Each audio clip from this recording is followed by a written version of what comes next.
Voltei. É isso aí, meu povo. Hoje nós vamos continuar a nossa aula sobre bioquímica celular. Aqui quem fala é o professor Lucas. Vem comigo. Bom, meus queridos, hoje nós vamos falar um pouquinho ainda sobre substâncias orgânicas encontradas aí nas células dos seres vivos, né? Então, para começar, vamos falar aí sobre os lipídios, tá? Também conhecidos como gorduras e óleos, ok? Bom, os lipídios são moléculas compostas aí principalmente de carbono, hidrogênio e oxigênio, tá certo? Eles constituem substância de reserva, ok? Então, também reserva energética. Inclusive, essa reserva, ela é bem mais rica em energia do que os carboidratos, ok? Bom, os lipídios também estão presentes aí na formação da membrana plasmática, né, na membrana da célula, bem como em vitaminas, fazem parte aí da constituição de vitaminas e alguns hormônios. Bom, eles têm natureza hidrofóbica, ou seja, são apolares, não se misturam com a água, não se dissolvem na água.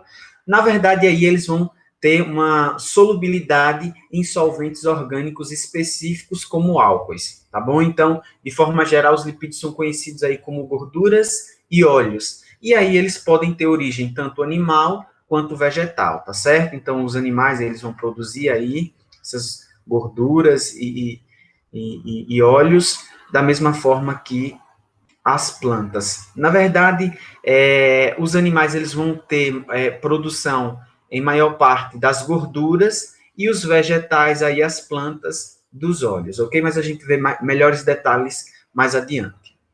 Bom, pessoal, a estrutura química dos lipídios compreende a união de um ácido graxo e um álcool. Como assim, professor? É isso mesmo, né?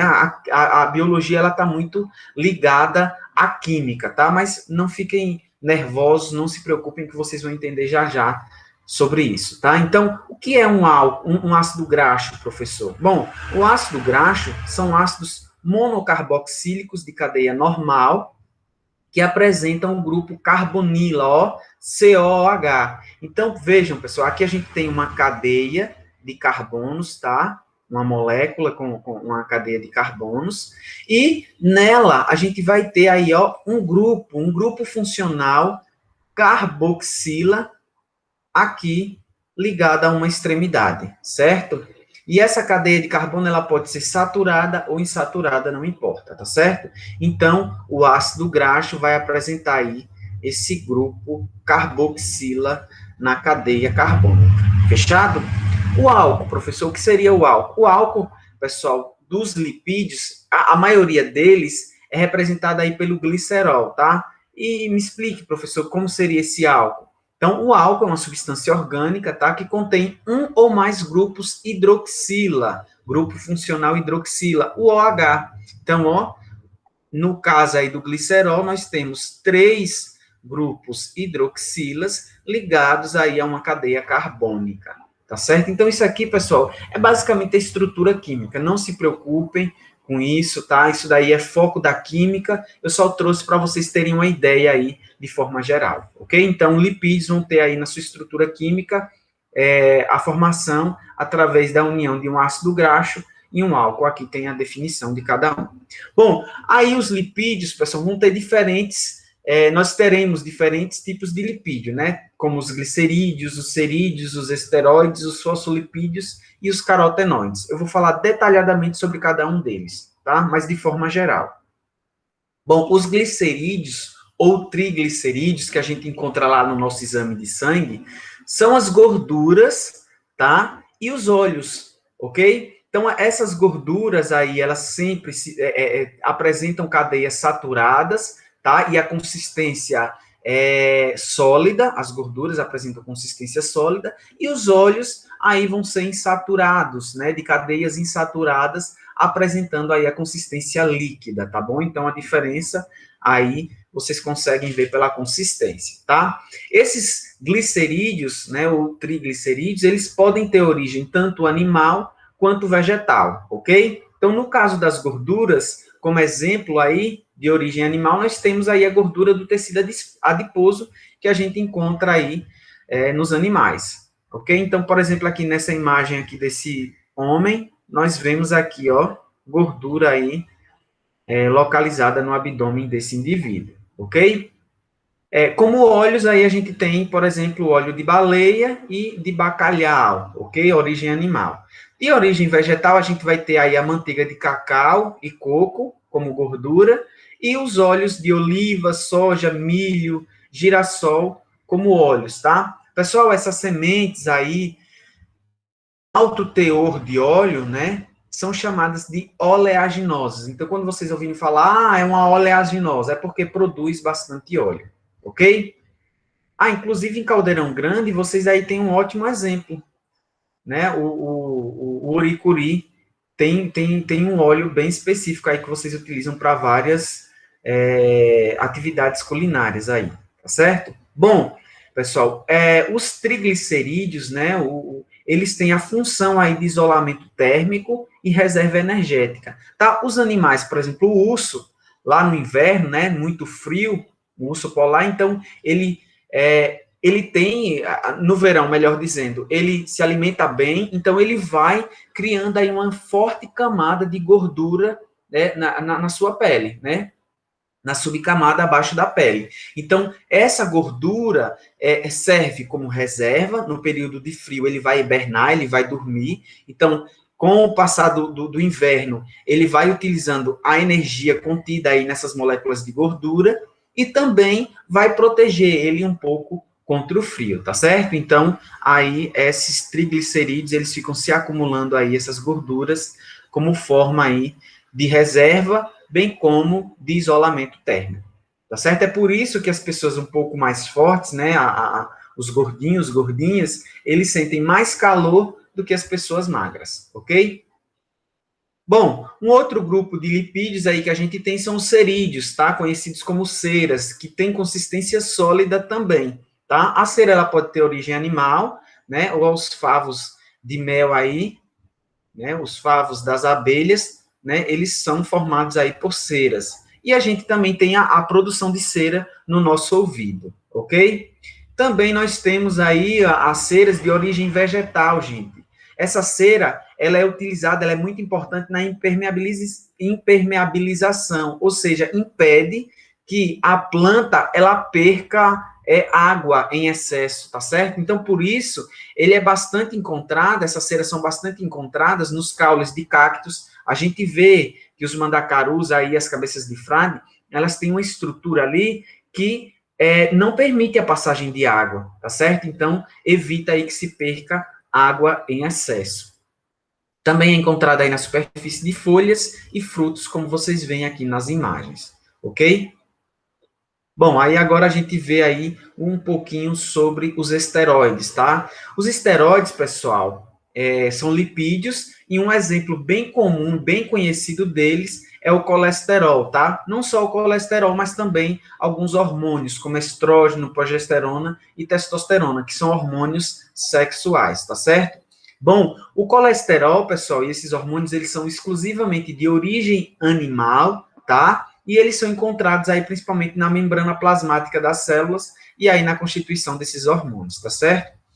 Bom, meus queridos, nós produzimos o colesterol através aí do fígado, tá? Então, lá no nosso fígado ocorre a produção de colesterol e também a gente, né, obtém esse colesterol através da alimentação aí proveniente dos animais, né? Leite produzido pela vaca, carne, ovos, queijo aqui, né, que é um derivado do leite. Então, nesse sentido aí, a gente tem essas duas formas de obter o colesterol, tá? É importante dizer para vocês que o excesso de colesterol pode se acumular aí, ó, nos vasos, né, na nossa corrente sanguínea, aí nas nossas artérias. E esse acúmulo aí pode causar o entupimento das veias, das artérias, levando aí a doenças cardiovasculares, né, correlacionadas aí ao coração, ok?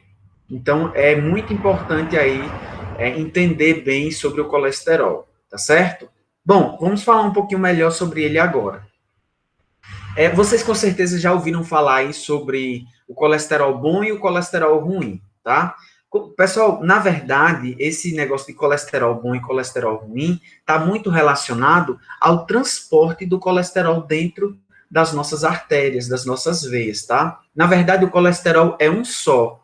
Essa diferenciação em colesterol bom, o HDL, e colesterol ruim, o LDL, na verdade, está associada a proteínas que transportam esse colesterol dentro das nossas artérias, tá certo? Então, a gente vai ter aí uma proteína de baixa densidade, que é chamada de LDL, tá? Devido a esse termo aqui em inglês, e a gente vai ter uma proteína de alta densidade, aqui chamada de HDL também, de origem inglesa, tá certo?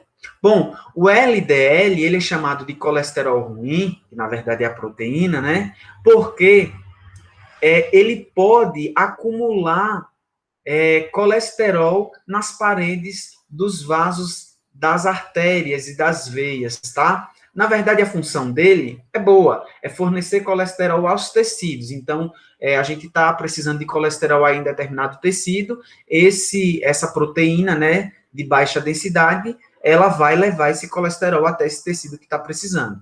No entanto, se tiver um excesso de colesterol aí na corrente sanguínea, o que é que ele faz? Ele é preguiçoso, ele simplesmente vai lá e começa a depositar nas paredes do vaso. Então, pode ocorrer aí a aterosclerose, né, que é o entupimento das veias.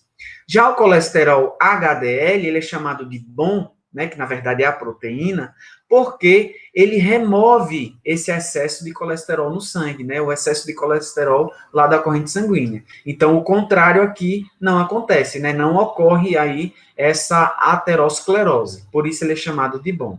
Tá certo? O que é que ele faz? Se ele não acumula na parede do vaso, professor, o que é que ele faz, então? Ele pega esse colesterol que está em excesso e leva lá para o fígado. E lá no fígado, esse colesterol vai sofrer ali uma reação química e depois ele vai ser excretado, ou seja, ele vai ser eliminado como forma de sais biliares. Fechado, gente? Então, basicamente é isso. Quando vocês ouvem falar em colesterol bom e colesterol ruim, na verdade, por trás aí a gente está falando das proteínas que transportam o colesterol dentro do nosso sangue, dentro das nossas artérias aí, ok? Então, vamos lá. Aí um outro grupo de lipídios, tá? São os fosfolipídios. Os fosfolipídios, pessoal, eles têm aí uma natureza anfipática, tá? São moléculas anfipáticas. Como assim, professor? Elas vão ter uma região hidrofílica, tá? Essa região aqui da cabeça, parece um fósforo, tá? Por isso fósforo. Lembra também? Então, essa cabeça aqui, ela é hidrofílica, ou seja, ela tem afinidade com a água, e ela vai ter uma cauda aí com natureza hidrofóbica, ou seja, que não tem afinidade com a água, não se liga às moléculas de água, tá certo? Então, por isso, anfipática. Bom, esses fosfolipídios, eles são importantes, muito importantes, porque eles são constituintes das membranas plasmáticas, tá? Das membranas celulares. Então, eles fazem parte aí da estrutura de todos os seres vivos, né? Da estrutura celular dos seres vivos. A gente sabe, né, que a membrana plasmática, ela é uma camada, ela é formada por uma bicamada fosfolipídica, né? Então, aqui a gente tem várias unidades aqui desses fosfolipídios juntos formando uma camada e embaixo outra camada. Fechado? Show de bola, né? Bom, por último, pessoal, eu trago aí um outro grupo de lipídios que são chamados de carotenoides. Esses carotenoides, eles são encontrados somente nas plantas e nas algas, tá? E eles atuam principalmente como pigmentos acessórios da fotossíntese, tá? Então, a gente sabe que a fotossíntese ocorre aí através da absorção da luz solar e essa absorção é favorecida através dos pigmentos fotossintetizantes. Então, os carotenoides, eles são acessórios aí nessa absorção. Tá? Eles também são importantes aí na produção de vitamina A, né, que é importante para a visão. A gente, inclusive, vai falar das vitaminas já já. Bom, as cores, meus queridos, alaranjada, avermelhadas, que a gente encontra aí, né, nos vegetais, ocorrem devido a esses carotenoides, tá bom? Fechado? Então, vamos falar agora um pouquinho sobre as vitaminas, ok? Então, as vitaminas são compostos não sintetizados pelo nosso organismo, ou seja, o organismo não produz as vitaminas, então precisa ingeri-las, tá? Porque as vitaminas, elas são extremamente importantes aí, atuando como cofatores em processos bioquímicos do organismo, tá? Cofatores a gente vai falar um pouquinho melhor mais à frente, quando estivermos estudando proteínas. Fechado? Bom, essas vitaminas, elas, né, vão ser oriundas aí de diferentes alimentos e a gente vai ter diferentes grupos de vitaminas. Grupo de B1, B2, B3, C, D, K, ok? Bom, essas vitaminas, pessoal, elas podem ser de duas naturezas. Algumas vão ser lipossolúveis, tá? Ou seja, elas vão ser diluídas aí em lipídios, e essas, inclusive, elas são armazenadas. Vitaminas A, D, E e K, elas podem ser armazenadas devido a essa propriedade.